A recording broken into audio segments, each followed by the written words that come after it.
Orson Welles, Alfred Hitchcock, Francois Truffaut and Martin Scorsese are four giants who'd be on most film lovers' list of top 10 directors of all time. These four very different men had one thing in common. All their landmark films, from Welles's Citizen Kane and Hitchcock's Vertigo to Scorsese's Taxi Driver, shared the same composer, Bernard Herrmann. Many of the most famous musical moments in film history came from the pen of this exceptional man. Film is the 20th century's own art form, and music played a vital part in its development. Herrmann's music again and again underscored the emotional impact of key moments in a series of classics. The climax of Citizen Kane, the childhood sleigh Rosebud burning in the incinerator, the funereal orchestral harmonies consigning Kane's mystery to oblivion. James Stewart hypnotized by fear at the top of a tower in Vertigo.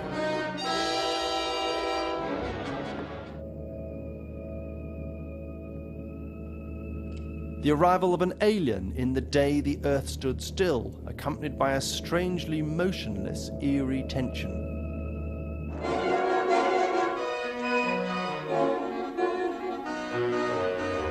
Cary Grant and Eve Marie Saint on the President's nose at Mount Rushmore in the gripping climax of North by Northwest.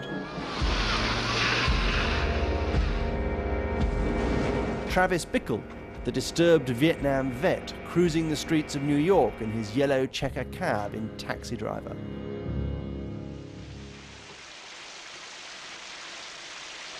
And of course, the most imitated music effect ever, the horrific shower scene in Psycho.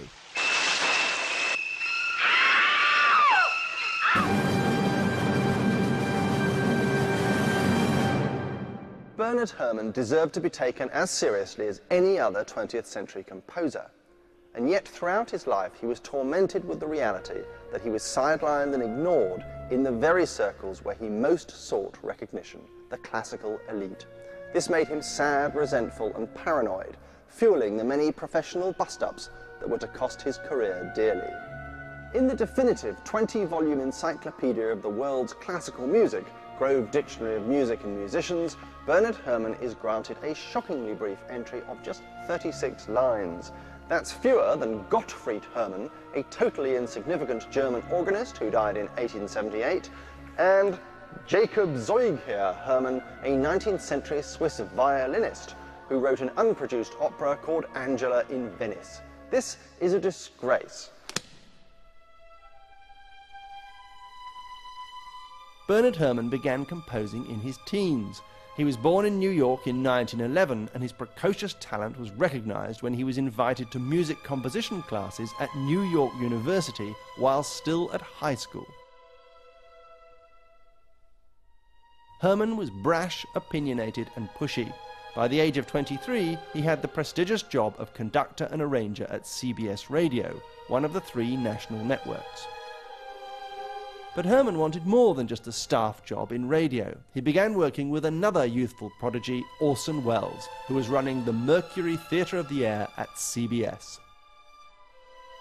Welles recognized in Herrmann a kindred spirit, someone determined to break the rules in pursuit of their craft. Their most famous radio collaboration was War of the Worlds, such a convincing adaptation of the H.G. Wells story that thousands of listeners actually believed a Martian attack on Earth was underway. But radio proved to be just a stepping stone for both Welles and Herrmann. Taking with him his many innovations in sound recording and reproduction, Orson Welles' next stop was Hollywood. Bernard Herrmann went with him, and their first collaboration together turned out to be one of the most celebrated movies of all time, Citizen Kane. The fact that Welles later asserted that Herrmann's music was 50% responsible for the success of this cinematic milestone gives some indication of the power and impact of his score. Not bad for a first film.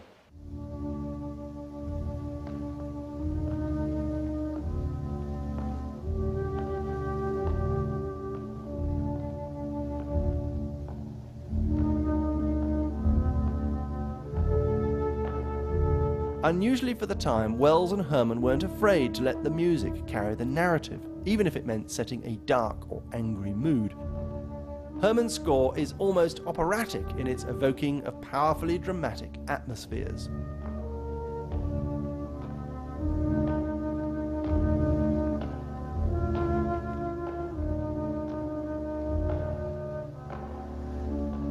Not surprisingly, since he came to film with absolutely no experience of the medium, Herrmann's score for Citizen Kane was a significant break with Hollywood tradition.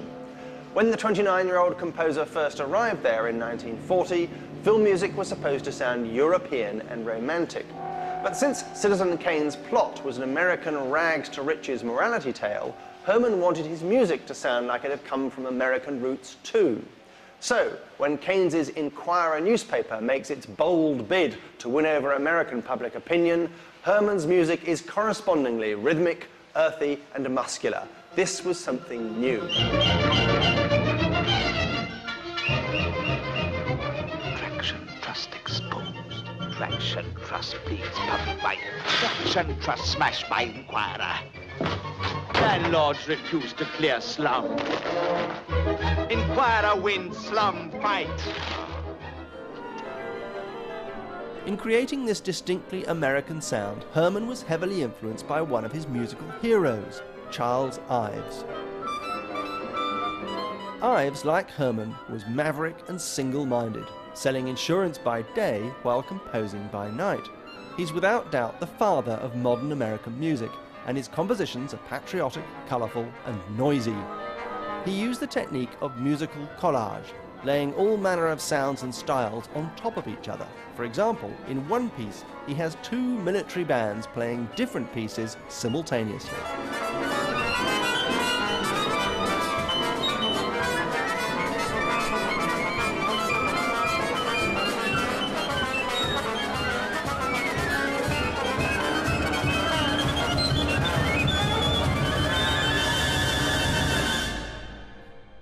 Herrmann was a passionate admirer of Ives's work, and in composing for film found the perfect medium for musical collage.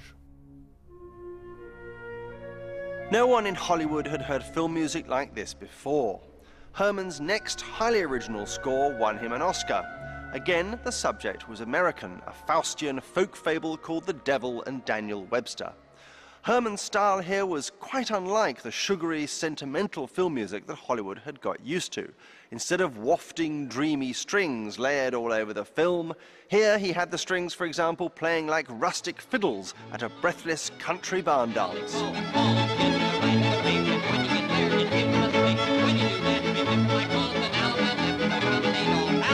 There was a problem posed by The Devil and Daniel Webster that showed Herrmann at his most inventive. The script called for a fiddle solo that no mortal man could play, except perhaps if he were possessed by the devil. Not an easy brief. How could Herrmann possibly record an impossible violin solo?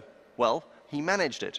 While upstairs, Jabez Stone's wife is delivering their first child, he is downstairs in the barn, dancing with another young woman, egged on by Old Nick and his turbocharged fiddle.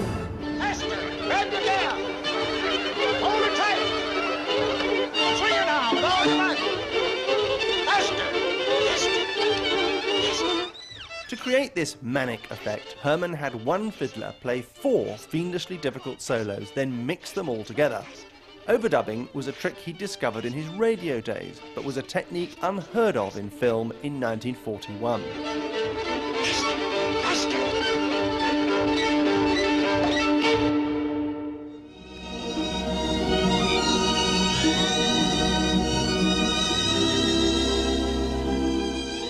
Before Bernard Herrmann showed up in Hollywood, film music had stagnated, both in its overtly romantic sound and the way it was recorded. He revolutionized it, starting with the shape and sound of the orchestra. Hollywood composers of the 1930s, led by Max Steiner and Erich Korngold, more or less imported lock, stock and barrel the orchestral sound of 19th century Vienna into their film scores, which was hardly surprising since both of them were from Vienna. Even the century-old layout of the instruments and the way the voices blended together was faithfully reproduced. But Herrmann realised that for film, which was a one-off, this was a nonsense. For a start, thanks to close miking in the sound studio, he could bring together instruments that couldn't possibly be heard together in the concert hall. Take, for example, the eerily quiet bass flute.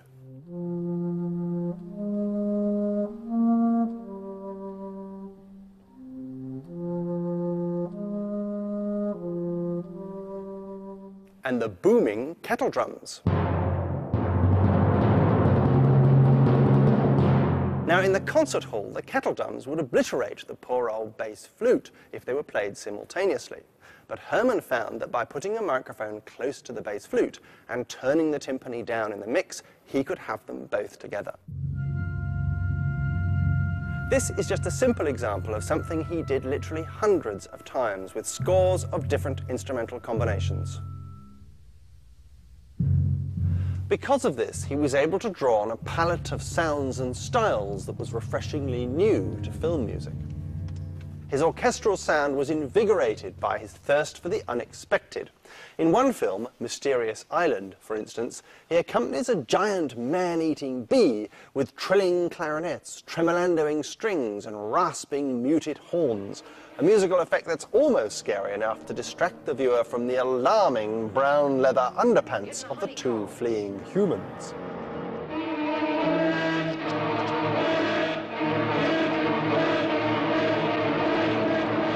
Herrmann couldn't have achieved these startling effects without his technique of close miking the quieter instruments.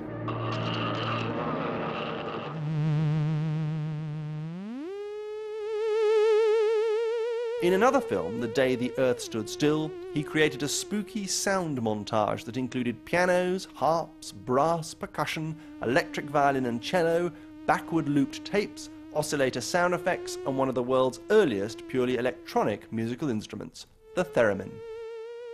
The theremin was the world's first ever virtual device, since you create its spooky sound without ever actually touching it. Exploiting the body's relationship to two different electrical circuits, it wobbles and swoops like a whistling ghoul.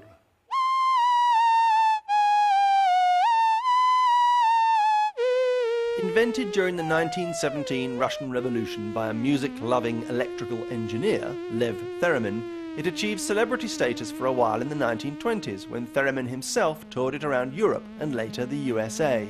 Even Lenin learnt how to play it.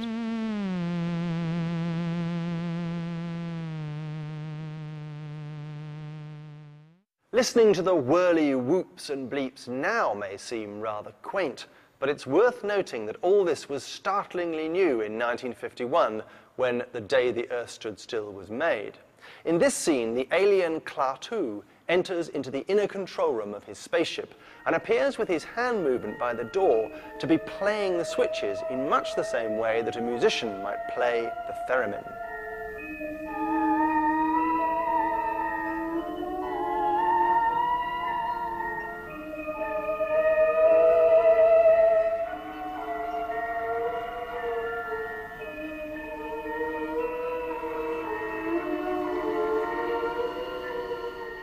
And here's a bizarre fact. Any musical textbook you may care to consult will tell you solemnly that the first significant experiments in electronic music were Karl-Heinz Stockhausen's Etude of 1952 and Edgar Varèse's Désert of 1954. Not true. Both these works came after Herrmann's colourful and imaginative use of electronic techniques in this film. Not for the first or the last time, his seminal contribution to 20th century music was overlooked. Herrmann was now recognized as one of the most innovative composers in Hollywood, but in the mid-50s he would start work with a director for whom he wrote some of the greatest and best-known scores in film history, and in doing so he helped change film music forever.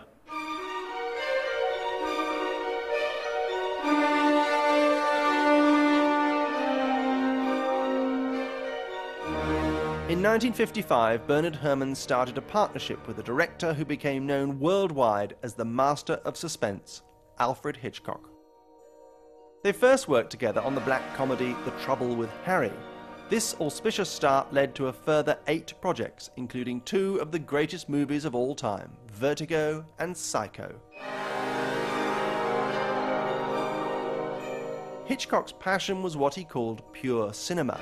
This meant using every trick in the book to convey what was going on without it needing to be expressed in unnecessary dialogue.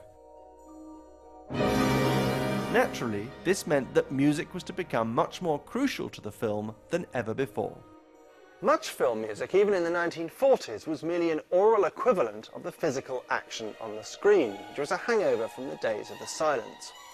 But as sound effects technology improved, music was required less and less as a substitute for the excitement of physical activity and more as an indicator of mood. Hitchcock's thrillers, caught up as they were in a post-war obsession with psychoanalysis and an underlying political paranoia, were much more interested in the inner turmoil of the characters than their actions. Consequently, Herrmann's scores for Hitchcock were designed to portray the psychological state of the characters. Not surprisingly, his musical style began to change as a result.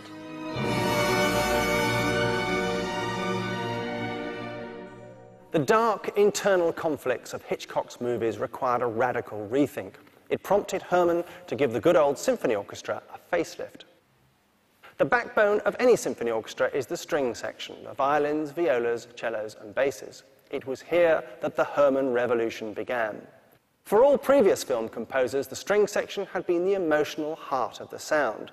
Film scores of the 30s and 40s revolved around lush, romantic washes of sound, dominated by throbbing and soaring violins, aiming for maximum emotional impact.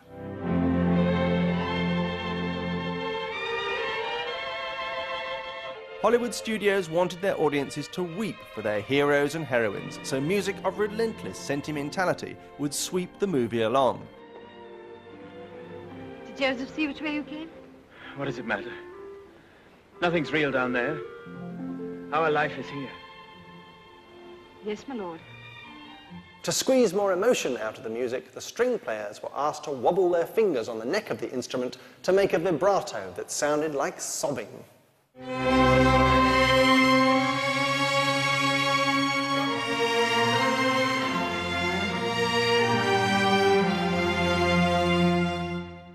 But Hitchcock didn't deal in such simplistic emotions, and neither did Herrmann. Out went sentimentality, in came anxiety. So Herrmann directed his string players to play with little or no vibrato. The last time composers had asked for such a clean, direct sound had been in the time of Mozart.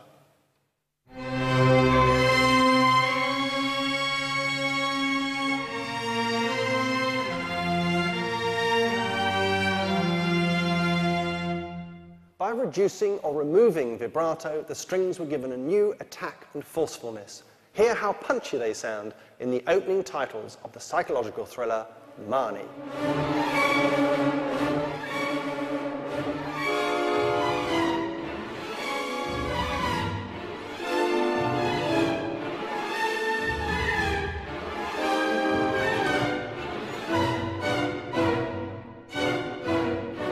Herrmann's tighter violin sound suited the neurotic characters that dominated so many of Hitchcock's films. He only resorts to vibrato when he wants to parody an emotion or when he wants to emphasize that what the character is feeling is pure fantasy. In Hitchcock and Herrmann's Vertigo, the principal male character Scotty is plagued by two all-consuming obsessions: his phobia of heights and his infatuation with a dead woman. At the opening of the film, the string playing associated with his fear of heights is tight, edgy, non-vibrato.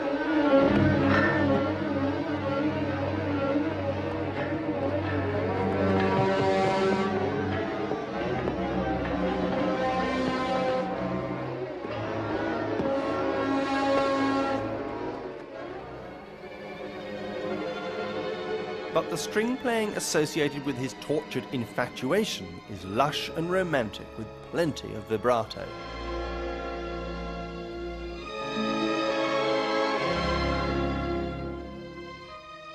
In one unprecedented and extraordinary scene in which a living woman is creepily transformed into the spitting image of the dead one Scott is obsessed with, the music takes over from speech almost entirely. Because we're in a fantasy of Scotty's making, the strings are unashamedly colourful and symphonic. The orchestra has become a third character in the scene, and Hitchcock was content to let Herrmann's score carry the full emotional weight of the encounter.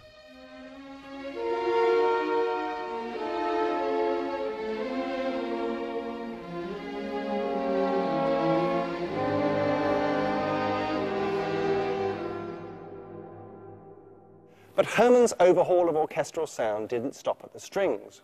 You'd think, wouldn't you, that an explosive thriller like Vertigo would call for thundering kettle drums, crashing cymbals, a gong, and a giant bass drum. The sheer spine-chilling volume of the percussion section at full tilt had been used in every Hollywood blockbuster since the talkies began. But here, instead, we have gently cascading harps, a dreamy, jazzy vibraphone, and most unexpected of all, the delicate, bell-like celesta, a sound that belongs to Tchaikovsky's Sugar Plum Fairy.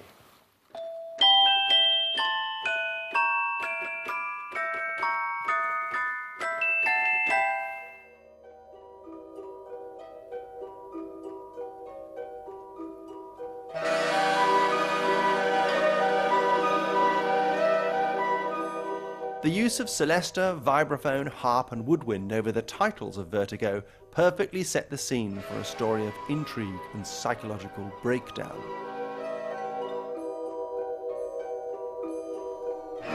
Herrmann knew that by using sounds associated with a children's nursery, he could indicate subliminally to the listener the idea of a haunted past or ruined innocence. After his pioneering work, horror films of all kinds picked up on these childlike sounds to instill a sense of vulnerability and high anxiety. Like, for example, Poltergeist, produced by Steven Spielberg. Here, a small girl becomes the conduit of terrifying paranormal activities in the home. And Jerry Goldsmith's insistent nursery sounds are all that's needed to spook the hell out of us. TV people. Uh-huh.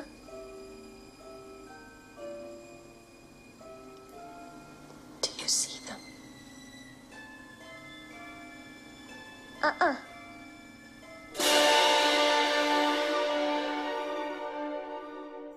Herrmann turns the tiny celesta into a harbinger of doom in Vertigo, and he makes an equally bold decision with regard to Scotty's sudden frozen panic when confronted with his fatal acrophobia.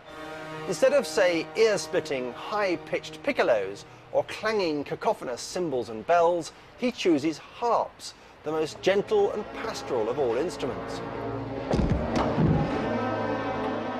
In the film, to evoke Scotty's fear of heights, Hitchcock used a now legendary cinematic technique whereby the camera tracks in and zooms out simultaneously, dramatically altering the perspective.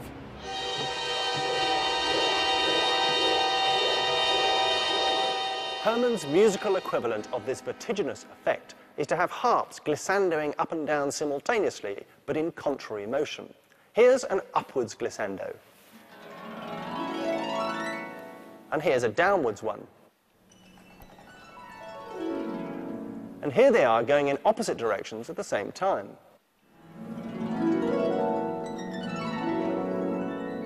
So, at the crucial moment where the detective, Scotty, is torn between pursuing a thief across the rooftops and his own terror of heights, the harps glissando in contrary motion, pulled in two musical directions.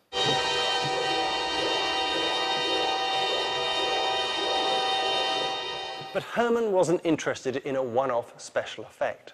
The idea of Scotty's internal torment runs throughout the entire film, and so Herrmann takes the glissandoing harps and mirrors their contrary motion throughout his score. At the very beginning of the opening titles, he has two lines seesawing up and down against each other.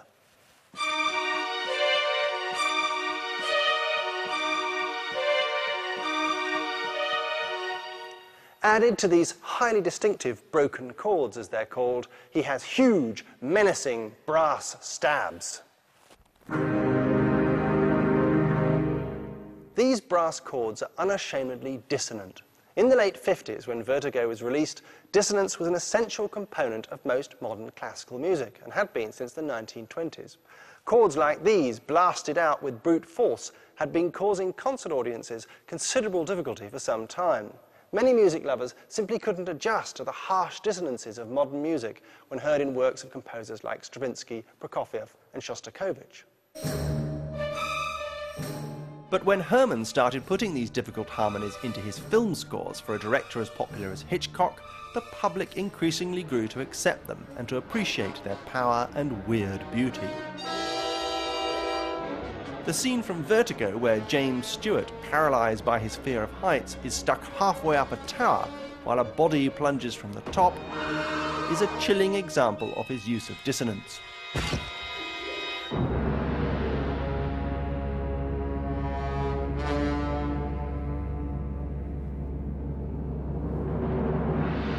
By weaning audiences off safe, easy harmonies, Bernard Herrmann did 20th century classical music an enormous favour.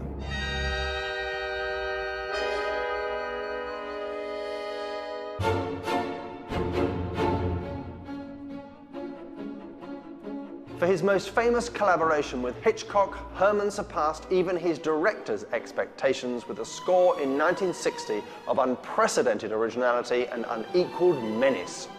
It was a low-budget film shot in black and white. It was Psycho.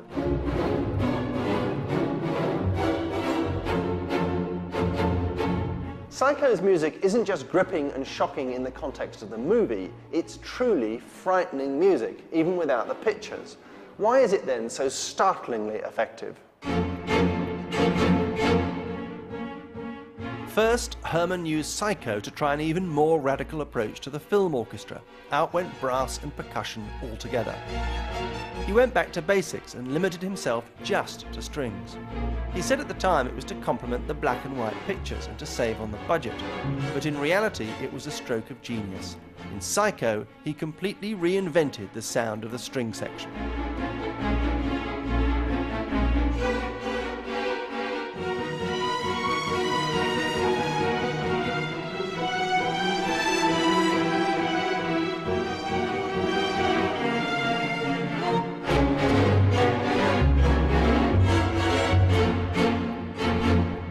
By using just the strings, Herrmann no longer had the familiar comfort zone in the soothing colours of the woodwind, nor the triumphant power of the brass.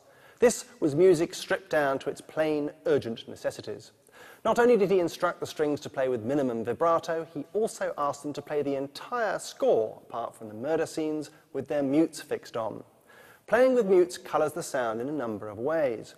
It can sound clamped down and colder and less rich. It can sound thinner and reedier. In short, far less romantic.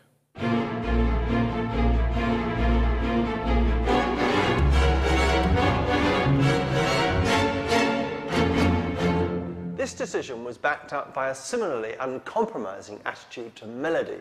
Herrmann's treatment of melody in Psycho and other scores rewrote the rulebook for film music, but it was also to have far-reaching consequences for other musical fields too. Before Herrmann, Hollywood scores invariably relied for their big emotional climaxes on a grand, memorable tune that would swell and peak at the appropriate moment. But Herrmann found that long arching phrases like these were in the end counterproductive because they tended to dominate the mood of the scene so completely they began to dwarf the actors.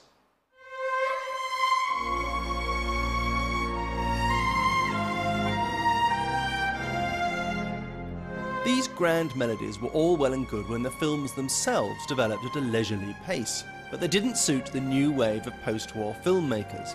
These directors wanted the emotional tempo of a scene to move more rapidly and for there to be sudden, even violent changes of mood to match a snappier cutting style. The trick, of which Bernard Herrmann was a master, was to whittle the tune down to a powerful little nugget that could make its presence felt, then equally quickly disappear again. The music of Psycho is in fact based on only a few such nuggets. The whole score is constructed from ideas presented right at the beginning. First, there are 4 identical stabbing discords. At the core of these edgy chords is a musical interval between 2 notes known as a major seventh. Now, the major seventh can sound bluesy and seductive when filled in with other notes. But left bare and stark, it's jarring and ugly. At the points in the movie of maximum aggression, the shower scene and the staircase murders, Herrmann strips the score of everything but these ferocious discords.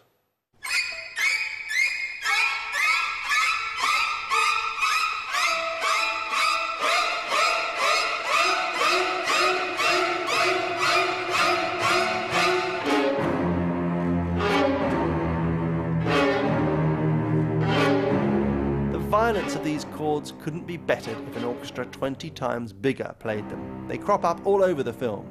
So does a repeated hurrying figure in the violins.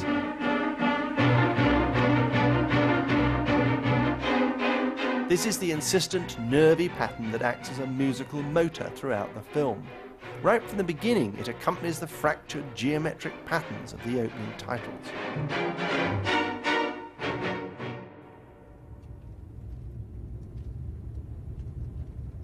What's remarkable about this pattern is how much impact it has on the pictures. Without it, what we're looking at is someone driving along in a car, and there's nothing dramatic, tense, or worrying about that. Far from it. It could be quite relaxing. With this pleasant, ambling along music, I might as well be pottering off to a Sunday afternoon barbecue without a care in the world.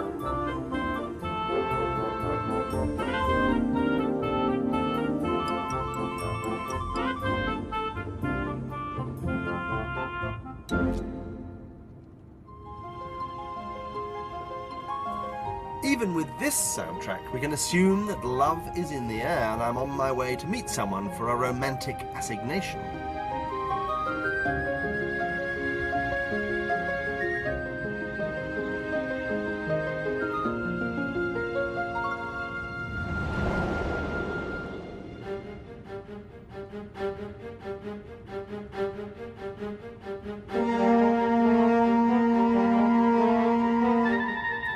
But now it seems as if something grim and unpleasant is about to happen at any moment. In Psycho, as it turns out, almost nothing remotely alarming happens for the first 20 minutes. And yet, almost immediately, we fear something terrible. This is because of Bernard Herrmann's score. A woman driving a car is transformed into a totally gripping and unsettling experience.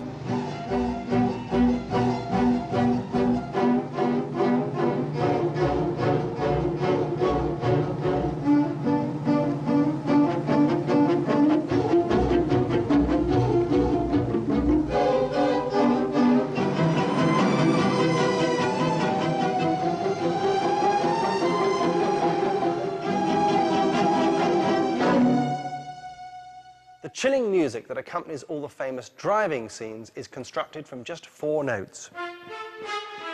Since the violins play it manically over and over again. And the rest of the strings play it a little lower down in the register as a chord to accompany them.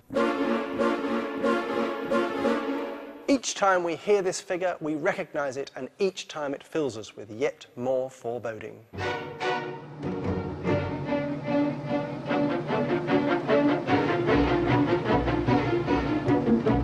The technique of using music underscore to create foreboding or terror may have been overused in the decade since 1960, but when Herrmann first did it back then, it absolutely petrified the film-going public.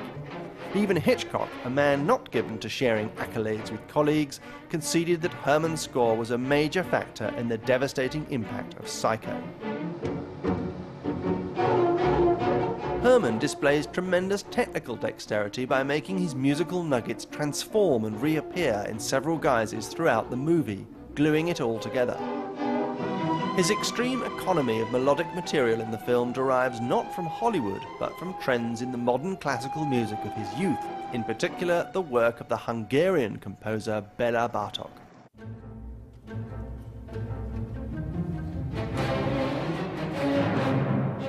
Although he was little known in his lifetime, Bartók was a musician's musician. Composers found his complicated style original and inspiring. His Music for Strings, Percussion and Celesta, written in 1936, is considered one of the most significant orchestral works of the century. Even now, this piece sounds quite ferocious, and much of it suggests the brutal power harnessed by Herrmann in Psycho.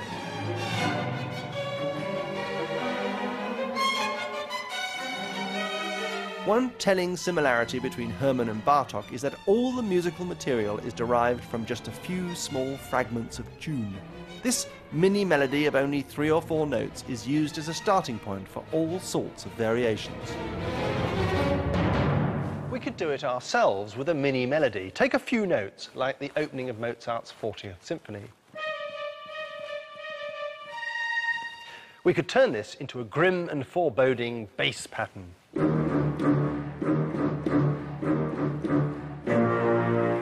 Or we could take the 3 notes and turn it into a stabbing chord. Or we could repeat them neurotically again and again.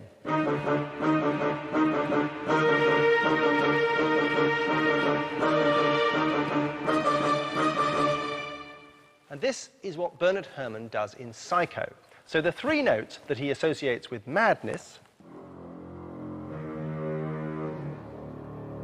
crop up all over the place in a conversation about the lunatic asylum, in the swamp where Janet Leigh's car is submerged, and inside Norman Bates's creepy house.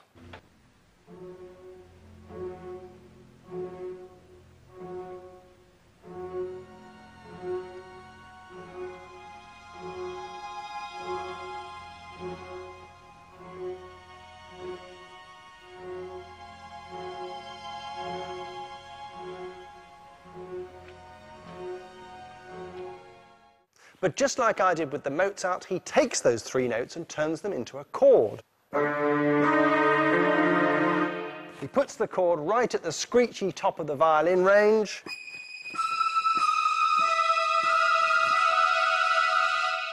And eureka, you've got the shower scene.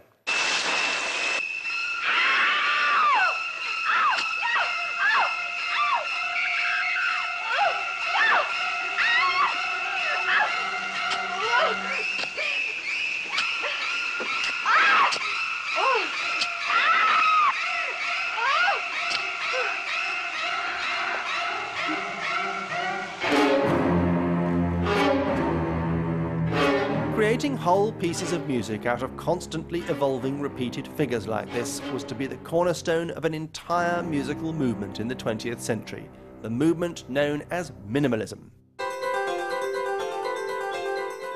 In this respect, Herrmann didn't just influence film music, he also had a powerful impact on all the classical music that followed him.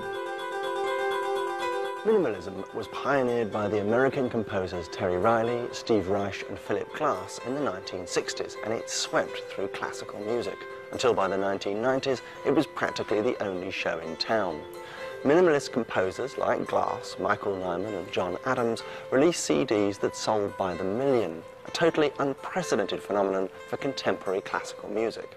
But if you were looking for a minimalist work that reached millions of listeners before all these composers, you'd have to pick Herrmann's masterly score for Psycho.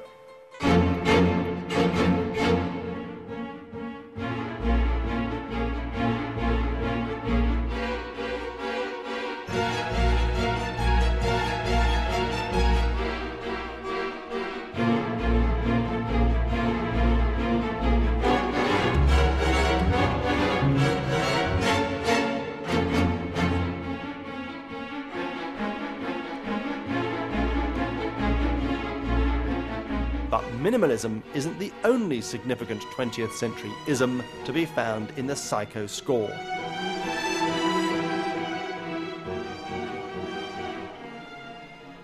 Herrmann used every trick in the book to make the Psycho score as creepy as possible, but one device in what was a popular mainstream movie was truly surprising. There is a secret musical code buried in Psycho's final scene. A code which comes from an unexpected quarter, classical music's most extreme and destructive experiment of the 20th century, the composing technique known as serialism. Serialism was invented by the Austrian composer Arnold Schoenberg in the early 1920s, and the point of it was to dismantle deliberately all the patterns, forms and shapes that had held Western music together for nearly 2,000 years.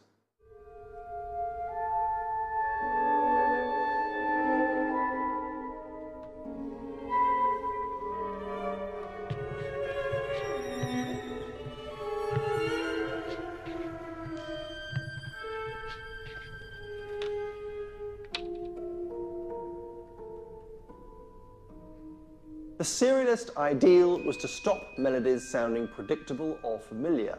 To do this, they insisted that no two notes in a tune could be the same and there could be no home key. The net result of these rules was music of bewildering discord and pain. Serialism was trendy amongst classical composers for about 40 years, then petered out. Audiences, by and large, hated it. What they didn't know, though, was that someone introduced it to them by stealth when they weren't noticing. That someone was Bernard Herrmann.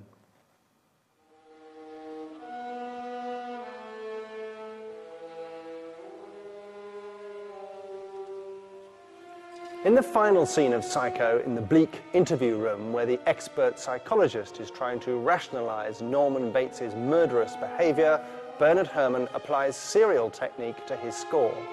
Why did he suddenly resort to it here? My guess is that nothing expresses pain and inhumanity more effectively. Serialism can create an atmosphere entirely devoid of emotion and compassion. It's sad when a mother has to speak the words that condemn her own son, but I couldn't allow them to believe that I would commit murder. They'll put him away now, as I should have, years ago. He was always bad, and in the end he intended to tell them I killed those girls and that man, as if I could do anything except just sit and stare, like one of his stuffed birds. Oh, they know I can't even move a finger. And I won't. I'll just sit here and be quiet, just in case they do suspect me. They're probably watching me. Well, let them. Let them see what kind of a person I am. I'm not even going to swat that fly. I hope they are watching. They'll see. They'll see and they'll know. And they'll say, why, she wouldn't even harm a fly.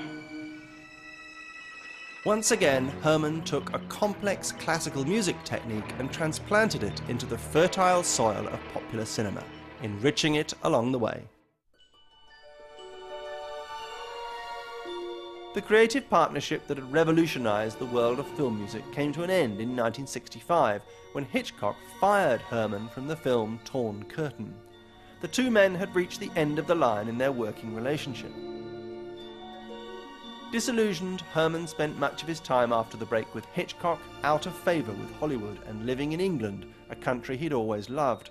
But thanks to his groundbreaking work with Hitchcock, Herrmann had attracted the attention of a new generation of film directors. In 1966, the French film director François Truffaut made a film version of Ray Bradbury's best-selling science fiction novel Fahrenheit 451. In the novel, Bradbury envisions a fascistic future in which books, culture and romantic love have been outlawed. When choosing a composer to write some supposedly 21st century music for his film, it was suggested to Truffaut that he approach the foremost classical modernists of the day, Karlheinz Stockhausen, Pierre Boulez and Olivier Messiaen, all of whom were friends of his. He replied that they would have written for him 20th century music. Truffaut turned to Herrmann, who passionately believed that the music of the future wouldn't be cold or ugly, but elegant and unashamedly humane. But Herrmann was thought of in some quarters as old-fashioned. It was 1966 and film music was being taken over by pop songs and dance music, so Herrmann, who hated this new trend, was an unexpected choice for composer. But he was an inspired one. He produced a score of unusual stillness and beauty, particularly in the passages relating to the outlawed community of learning and culture with whom the film's protagonists seek sanctuary.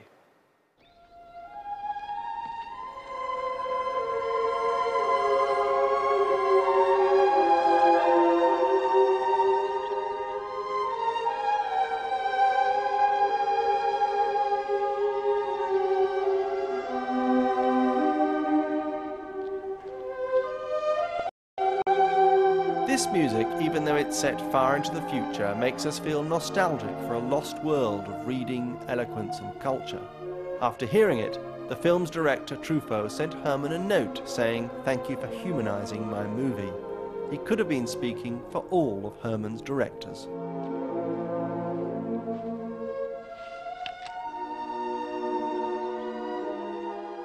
Herrmann's final film was Martin Scorsese's Taxi Driver in 1976.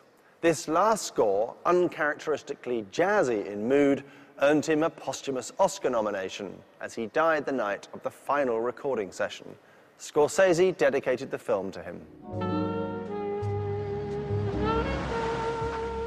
Though jazzy, Herrmann's score for Taxi Driver had an uneasy edge to it, hinting at Travis Bickle's state of mind as his fascination with the sidewalk sleaze of New York leads him inexorably towards the film's violent ending.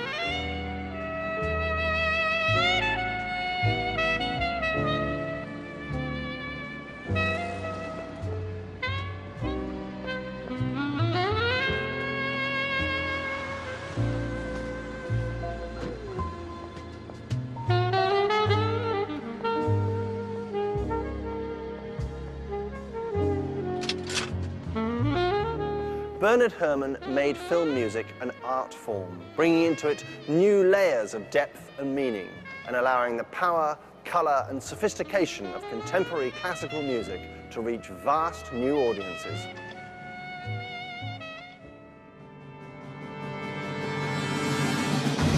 The imagination of his orchestrations, the daring of his instrumental combinations, and the neat economy of his later scores were features found in all forms of concert music that followed in his wake. In his lifetime, Bernard Herrmann may not have received the acclaim as a classical conductor and composer that he so craved, but his contribution to 20th century music was nevertheless huge. You never know, one day even music textbooks and dictionaries may acknowledge his towering achievement. Find out more about the genius of Bernard Herrmann and other 20th century composers by visiting the Howard Goodall 20th Century Greats website at channel4.com/culture. Next on 4, Who Said Art Had to Be Pretty? Works inspired by the Great War at the Tate Modern.